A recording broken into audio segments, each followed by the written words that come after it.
MRT အဝါလိုင်းနာကွန်ဒိုတွေကိုရှောင်သင့်တာထိုင်းနိုင်ငံကိုပညာသင်ဝင်ဝဲဖြစ်ဖြစ်စီးပွားချက်တဲ့ခြင်းလိုပဲဖြစ်ဖြစ်ကျန်းမာရေးကြောင့်ဆေးရုံလာပြပြီးတော့အေးစစ်စစ်အနားယူခြင်းလိုပဲဖြစ်ဖြစ်ပြောင်းရွှေ့နေထိုင်ဖို့အတွက်ကွန်ဒိုတိုက်ခန်းတွေရှာနေတဲ့အချိန်မှာတော်တော်များများကတတိမထားမိပဲနဲ့ကောင်းကွက်တွေကိုလိလိရှုမှုတက်ကြပါတယ်ဗျအဲ့ဒါကတော့ယထာအဝါလိုင်းနာကကွန်ဒိုတွေကိုမတိပဲနဲ့လက်လွတ်လိုက်ရတာတွေပါဒါဆိုရင်တော့ယထာအဝါလိုင်းနာတိုက်ခန်းတွေကဘာလို့ပိုကောင်းလဲဆိုတာကိုသိချင်သွားကြပြီမလားဒီဗီဒီယိုလေးမှာတေချာရှင်းပြပေးတော့မှာဖြစ်လို့အဆုံးထိလိုက်ကြည့်ကြည့်ပေးမယ်နော်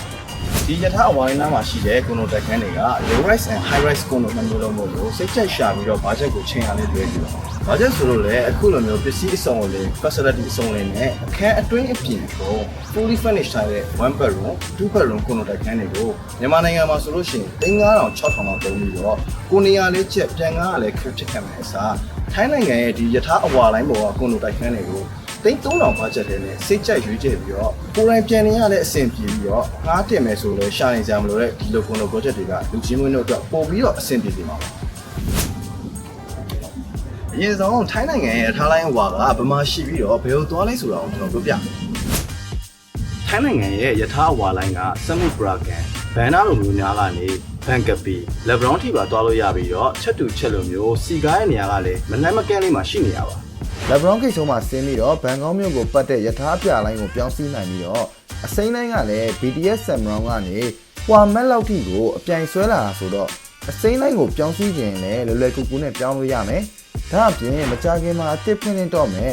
MRT လိမ်မော်လိုင်းကလည်းအဝါလိုင်းအနီးမှာဖြစ်တဲ့အတွက်ဘန်ကောက်ရဲ့အထင်ကြီးနေရာတွေဖြစ်တဲ့ Pratunam, Central World, Platinum Fashion Mall အစရှိတဲ့နေရာတွေကိုပိုပြီးလွယ်ကူစွာသွားလာနိုင်မှာဖြစ်ပါတယ်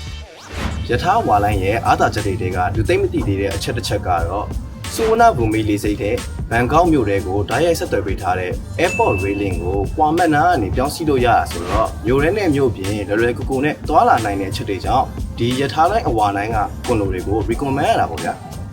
ဘာဖြစ်လို့မြန်မာနိုင်ငံကွန်ဒိုတွေထက်ထိုင်းနိုင်ငံယထာလိုင်းအဝါနာကကွန်ဒိုတွေကိုရွေးချယ်ခိုင်းတာ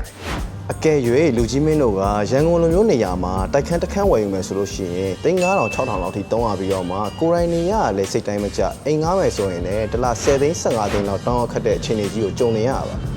ဒါပေမဲ့ထိုင်းနိုင်ငံယထာအဝါလိုင်းနားမှာရှိနေတဲ့ကွန်ဒို project တွေကပညာသင်ဖို့လာတဲ့ကျောင်းသားတွေအတွက်လည်းအနီးနားမှာရှိတဲ့ပုဂ္ဂလိကတက္ကသိုလ်ကျောင်းတွေကိုစိတ်ကြိုက်ရွေးချယ်တက်လို့ရတယ်အနီးနားမှာတင်စေယုံစေကန်းတွေရှိပြီးအပန်းဖြေဖို့နဲ့ shopping ထွက်ရတာဝါသနာပါတဲ့သူတွေအတွက်လည်း mall and market များပြားတဲ့နေရာမို့လို့ကြိုက်တဲ့နေရာကိုအချိန်15မိနစ်လောက်နဲ့တင်ရောက်ရှိနိုင်မှာဖြစ်ပါတယ်။ AI ရုံးဝဲကလည်း lab brown gate နားမှာရှိတဲ့အတွက်ယထာအဝါလိုင်းနဲ့လည်းအေးအေးဆေးဆေးလိုက်သွားလို့ရပါတယ်။ဒီလိုသွားလာလေကူပြီးတော့အချက်ချာကြတဲ့နေရာဖြစ်တာမို့လို့ demand ကလည်းအများတန်းများတဲ့နေရာဆိုရင်မမှားပါဘူး။